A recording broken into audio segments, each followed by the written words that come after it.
Imagine a country sitting on a throne of gold, yet starving to death.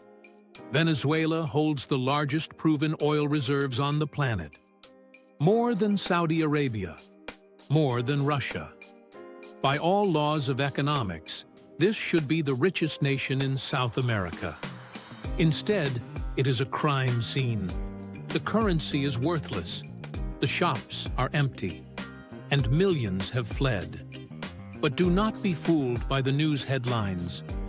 This isn't just a story about a failed dictator. This is the story of the greatest wealth transfer of the 21st century. They told you it was about democracy.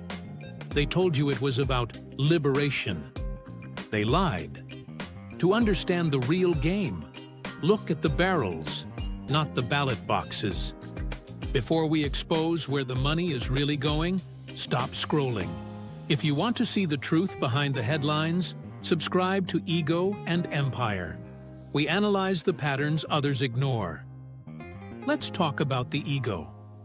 Nicolas Maduro believed he could defy the laws of gravity. He fell into the trap of the resource curse. When money flows freely from the ground, leaders stop building. They stop innovating. They just spend. His arrogance was blinding. He printed money until the paper was worth more than the value printed on it. He built an empire on loyalty, bought with petrodollars. But when the oil price crashed, the loyalty evaporated, and the sharks began to circle. Now, the regime has cracked. The world cheers for justice. But look closer. Who is waiting at the door? The empire. The refineries in Texas and Louisiana were built specifically for Venezuela's heavy crude oil. For years, American corporations have been waiting to get their hands back on that tap. This capture isn't the end of the robbery. It is just a change of management.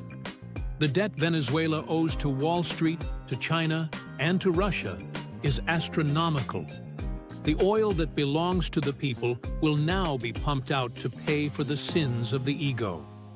It is a liquidation sale. Assets will be sold for pennies on the dollar. Foreign giants will step in to save the infrastructure. And the wealth that should have built schools and hospitals will flow into offshore accounts and foreign dividends. History teaches us a brutal lesson.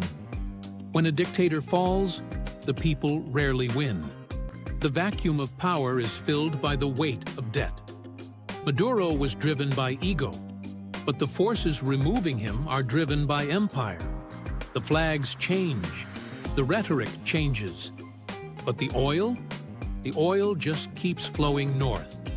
The tragedy of Venezuela is not that it had no money, it's that it had too much of it, in a world that never lets a weak man keep a treasure. Stay analytical. Watch the money, not the politics. Welcome to Ego and Empire.